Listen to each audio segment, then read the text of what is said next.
Okay, good afternoon to the Board of Health meeting for October 7th for Montezuma County Public Health. So we'll start out just by looking at the agenda. Welcome everybody, and let's just do a round of introductions. I'm Bobby Locke, the Director of Montezuma County Public Health. Laurel Schaefer, Assistant Director of Public Health. Linda Hill, Environmental Health. Katie Maxwell, Public Health Planner. Dr. Jocelyn Hirschman, Medical Director for Montezuma County Health. Stephen Tarnowski, the Montezuma County Attorney. Gerald Copenhaver, Montezuma County Commissioner. Lindsay, Montezuma County Commissioner. Thank you everyone for being here. Approval for July minutes. Does everybody look them over? Yep. Good with it? No changes? Okay. Thank you. All right, first on our agenda here is our on-site wastewater treatment system, also known as OWTS, Regulation 43. And Linda went over yesterday in the workshop the specific changes that are being proposed. Some discussion occurred about those changes, and now we're bringing it back to the Board of Health to, if you have any further discussions about it, and then make a decision if you want to adopt those changes. And then Linda can go into the details of the process again. So why don't you review it, Linda? So I did follow up with Jim Candelaria with an email. There's essentially three new options with this Regulation 43. So the first one, which is whether we want to license transfer of title inspectors, well, that's an easy one because we don't do transfer of title. The second one was prohibiting local public health agency and leaving it to the Board of Health to determine if we will allow for permanent property line reductions lesser than 10 feet. And so that is our recommendation because we feel that the Board of Health is a better body to determine if we want to do that here in the county. So that was the option that I recommended. And then lastly, another new section that we don't even allow in the county, which is composting or incinerating toilets. So that's an easy one to opt out of. So it's a fairly straightforward decision. And then so the next steps, once we approve of it here, then I will email the reg template and the regulation to the state for their review. They'll turn it around to me, and then we'll post it with Kim as a public notice. There's kind of like back and forth, but ultimately my hope is to have it approved and finalized by April of 2026. Piece of cake. Any questions? No, I don't. I agree. Just opt out of it. Okay. Whatever we can. We don't need that. Okay, will do. And then you two agree with the Board of Health being the one to determine if we do the setback? Yes. Okay, great, thank you. Yeah, there may be circumstances when that needs to happen. It's gonna be pretty but unique. It's not. Yes, I mean, in order to fix anything, when you don't have any more space than that, like you said, it's gonna be yep, trouble. yep, totally. There'll be neighbors fighting over it, and we might get blamed. Yep, so, okay, I will. Great, I already have one of those. That's why we want it to not be in the LPHA's hands to decide. Okay, thank you so much. All right, thanks. Okay, so that takes care of that. Our next part is our communicable disease update.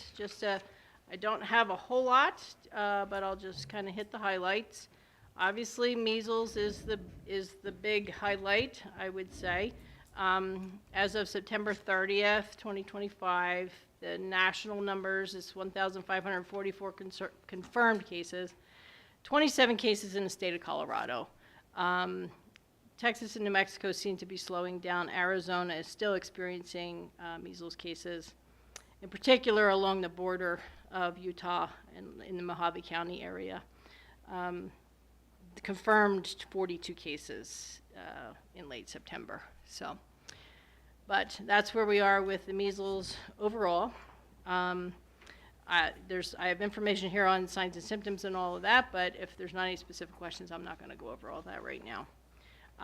Just as far as COVID goes, yes, there's COVID in the community. Yes, there's flu in the community.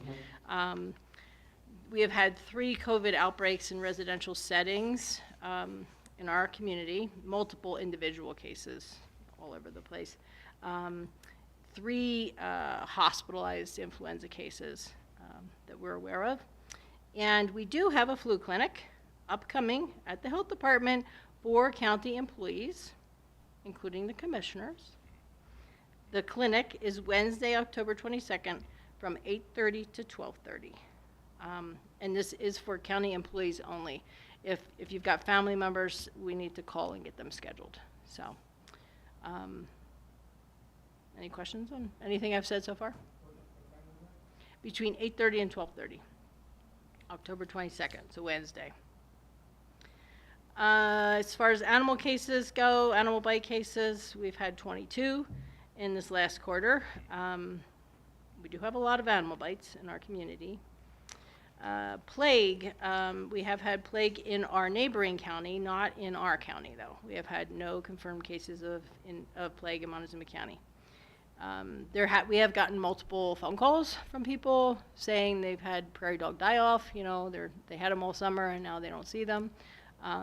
That's pretty much how plague works. So we're putting out a lot of education on plague through our PIO, putting things on Facebook and such. And Colorado Parks and Wildlife is also aware of what's going on with that.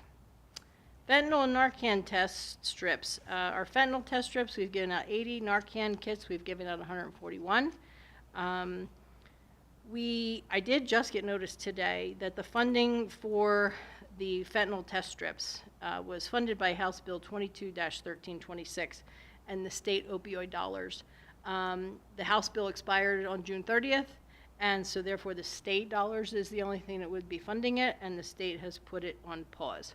So we have no ability to order more fentanyl test strips at this time. They'll notify us if we do get the opportunity to order more. So, so that's where we are with fentanyl and Narcan. Any questions about any of that? No? Okay. Then I think we're moving right along to our public health department update. So I just have a few items, and then I'll let Katie, you can speak to our meeting we had last week, which was great. But first I'll just start with, as far as the department goes, some updates. We have made some progress on a health fair to resurrect the health fair. It's not going to be the 9 News health fair. It's a health fair partnership between public health and the hospital. So we are working together on putting that on in the spring, probably be in April of next year.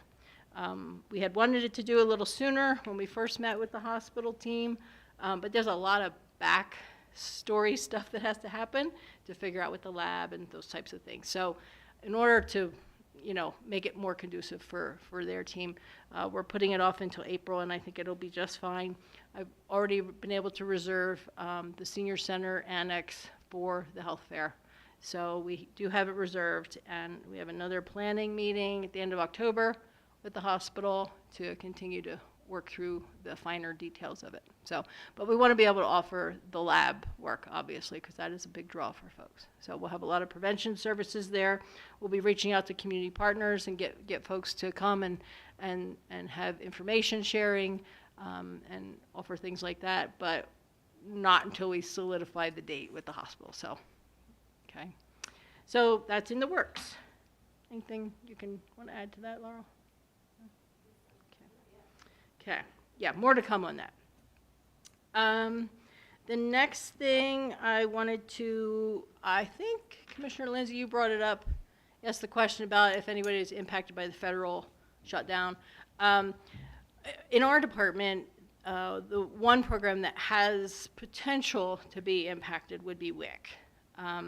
So right now, the state of Colorado planned for such a thing, and they have some money that's basically going to carry the most of October for our clients on WIC to continue to receive benefits for the month of October. That is very state-specific. Not every state has that. A lot of people don't have their benefits if they're from different states. So for now, for the month of October, we should be fine. At the end of October, it'll be a different story. So that's kind of where we are. So it has not technically impacted Colorado WIC, but other WIC states have. So depending on how long it lasts, we may feel that. So, okay, so that's the WIC update, and which I had planned on mentioning, but when you asked that question today, I was like, okay, I need to bring that up. Let's see. Oh, APR. So we did get word that we will be getting that 25% that we were cut on the emergency preparedness and response budget. We should be getting a DocuSign in mid-November for that additional 25% of the budget. Now, if their math matches our math, great. That we'll really see the 25%. So we haven't seen it yet. So, but it's supposedly been put back in place, and we should get that in mid-November. So that was good news. And I'm up to the CHAPS process. Katie, you're up. So I'm here to provide a brief update on kind of what I've been sharing with you all over the last few months. So just as a reminder, we are working on our 5-year strategic plan, which is called the Public Health Improvement Plan, or the FIP. And we are right now in the process of where we've already done our community health assessment. We had our survey out about a year ago and then pulled in some external data. And then you probably remember the report I brought to you all last time.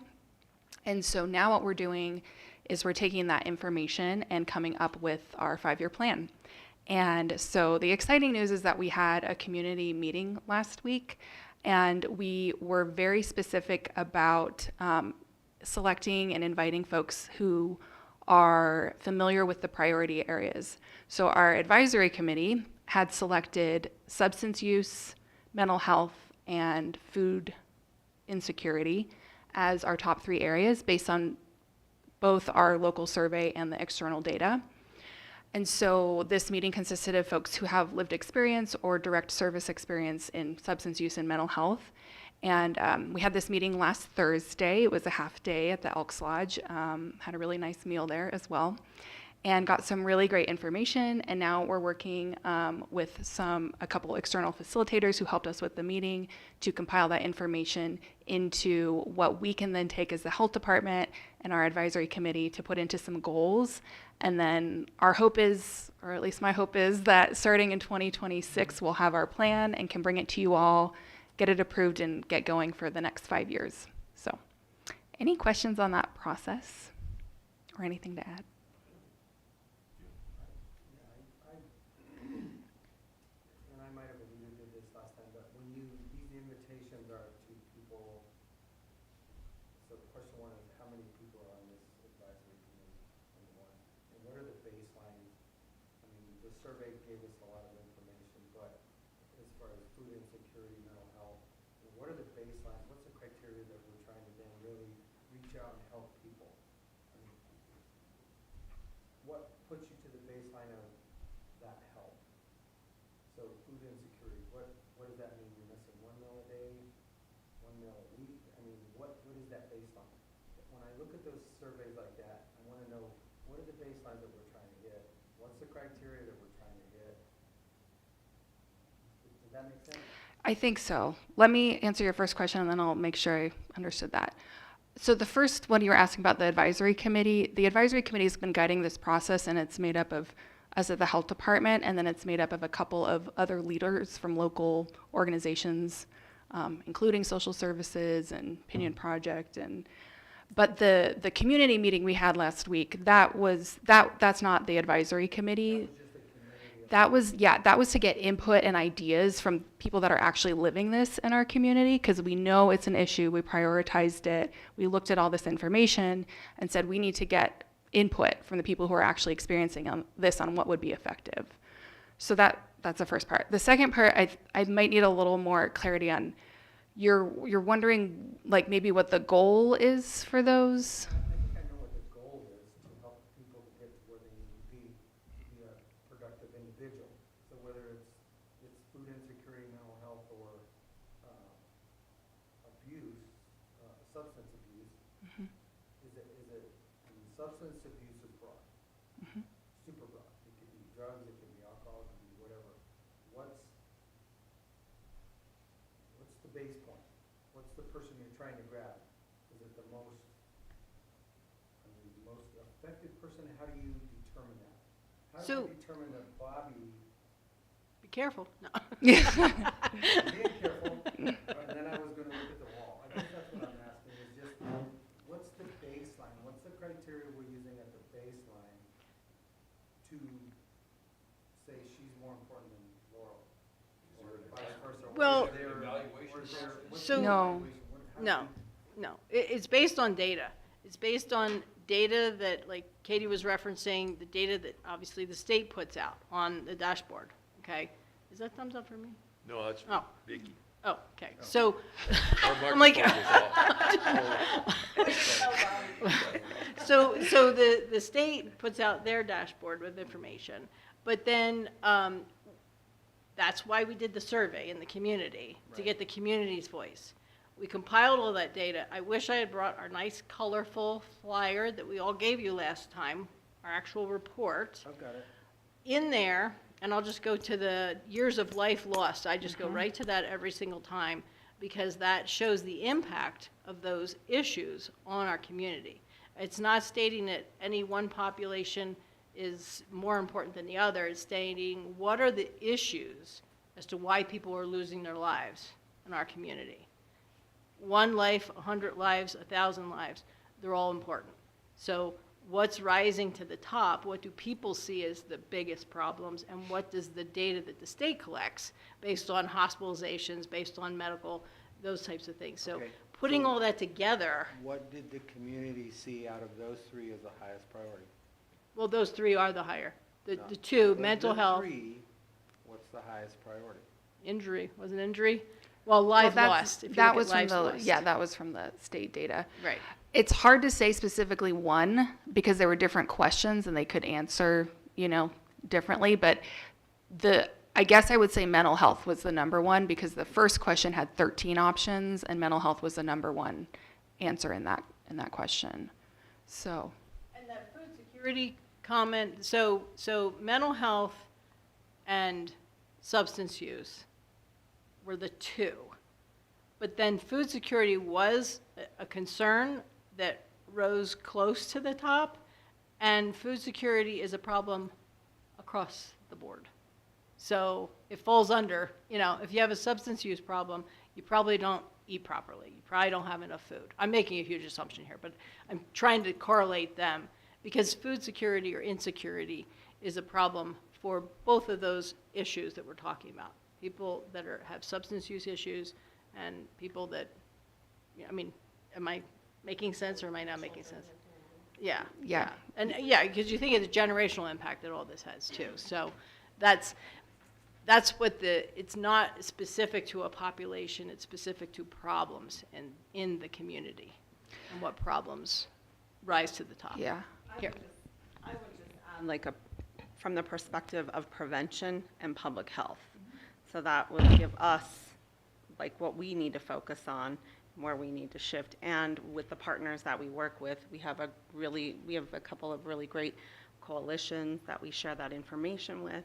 And together we can say, this is what came out of that and this is what we need to focus on. And that's going to be pretty broad because maybe there are plenty of resources and we need to focus on how to get that information out to the public.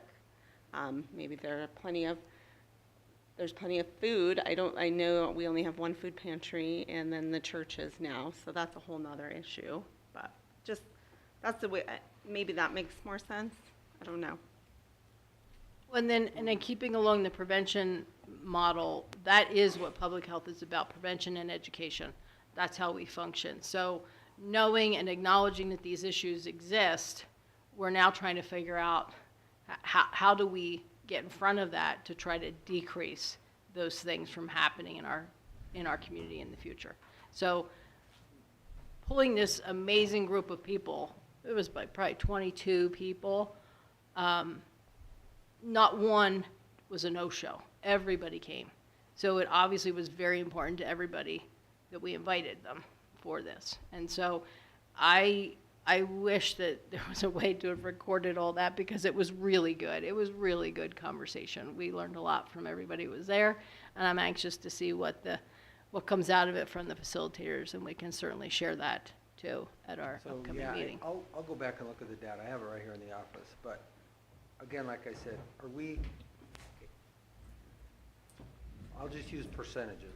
So is it, I'm gonna use fictitious numbers too. Is it 1% of the population with food insecurity? Is it 10% of the population with substance abuse? Is it, I mean, is that, because I don't remember seeing that, Katie, and maybe it was in there. But what's our target? Are we trying to reduce that by 1%, 2%, 3%? What's our target? What is our goal? What are we trying to achieve at the end of the day? Yeah. Because Lowering we can the have numbers. 100 Yeah. meetings and 100 people saying, oh my gosh, it's food insecurity, but we have no way to get there. Because if they've got a substance abuse issue, until they fix that, they're gonna always be insecure. Well, So- and that's kind of why. We got 3 issues, but the one is kind of, it's not less important, but it's kind of nestled in between the 2. because And I get that. food, you know. Just But what's the you're asking for percentages. That's Can we that's answer not that that? is not what I think we're going to get out of this. That's not what we're even looking for. We're looking for where the rate is now, and I can't spew that because I don't have it memorized. But where that rate is now, we're looking for, are we going to make an impact on lowering that rate? Lowering the rate of food insecurity, lowering the rate of substance use. That's what, and mental health, improving mental health, you know. So you got to look at those data pieces. It's not like a percentage of, I don't see that anywhere. If I that mean, exists, I don't know. Well, I mean, just how do you measure effect and success? I guess that's where I'm really going. Yeah, no, I Is think Are that's we data. successful or a are we really not? good question. Because if we're not being successful, We need to do it a different way. Yeah.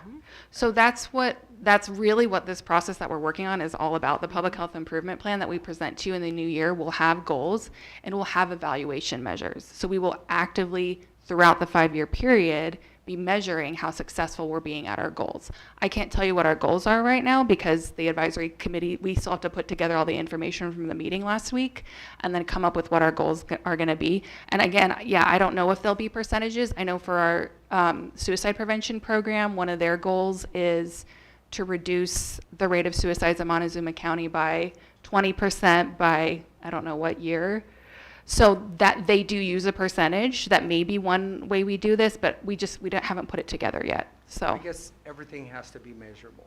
yeah, absolutely. I mean, it does. You're absolutely right. And evaluation has to be built into this from the beginning. So That's all. I'm just Yeah. trying to say.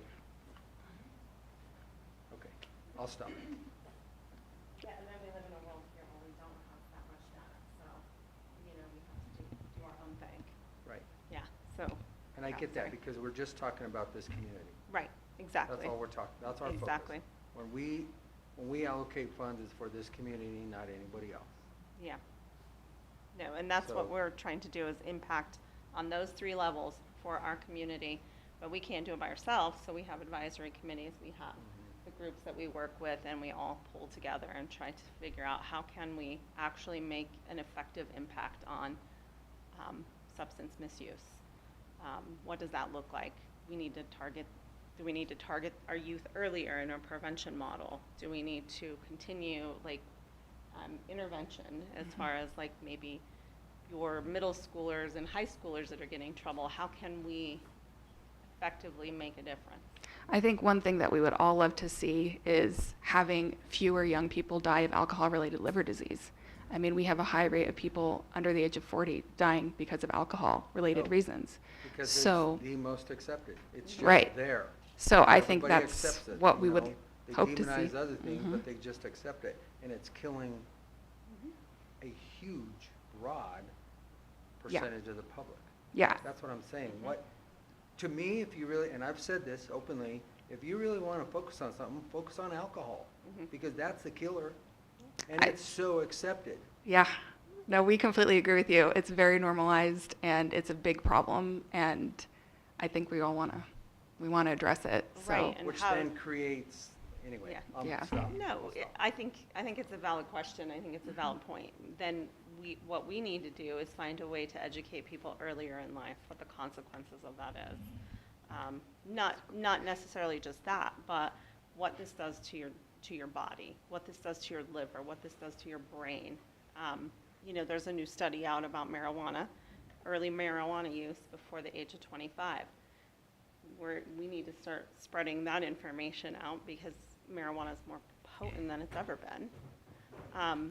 So there are things like that we need to be taking in consideration, and we'll do that with the. Yeah, I guess that's Yeah. my big thing is, show me the data, and I know you don't have it right now, so I'm not asking that question right now. But, you know, are we really trying, I mean, in your mind, you've got it, you had a percentage that you were trying to do on one. You've got to have something in mind. Am I going to try to get 2%? What's measurable? What's achievable? And that's what are we're we doing. really We're not there trying to yet. get? Yeah. We're Yeah. not there yet. It'll be part of our FIP when it's finished. Yeah. Yeah. Okay. Yeah, and we'll be able to present to you very clear goals and how we're going to evaluate our success, both at the end of the 5 years, but also along the way. Because, I mean, honestly, this is going to go beyond 5 years. This is Sure. this is a long, Yeah. this is an Because ongoing issue. So, People change, a new decade, a new generation. Yeah. It's constant. We look at, on the national level, we've had a war on crime, a war on drugs. Look at where we're at. And we're not doing it right. I think that's where the mental health comes in. and community-based solutions. I Yeah, mean, that's why we exactly. talk to people that are living this, because it's like you've been experiencing this. You've tried to access resources, either successfully or unsuccessfully. Like, what do we need to know to be able to do something that actually works in this community? So, yeah.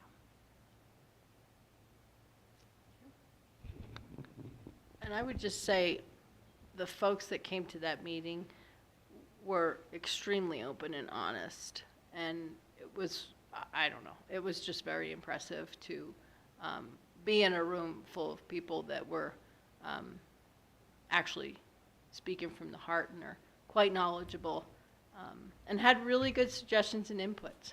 So I'm eager to see what comes out of when it's all compiled. So, and we were there. Katie, Laurel, and I were there, but we were placed in different parts of the room so that we weren't in the same groups. We were kind of mingling with everyone.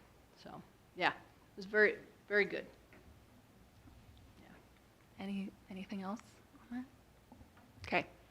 You'll see more in hopefully January. So. Yeah.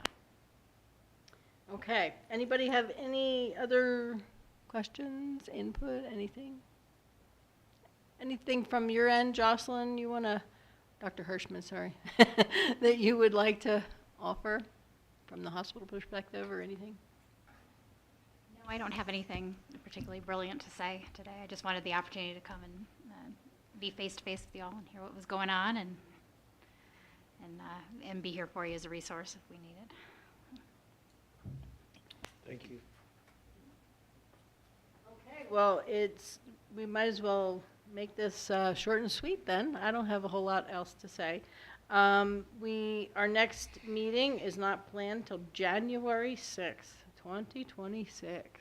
Gosh, it's already October. Anyway, yeah, if everyone is good with that, I think we can adjourn. Thank you. Okay, thanks. So moved.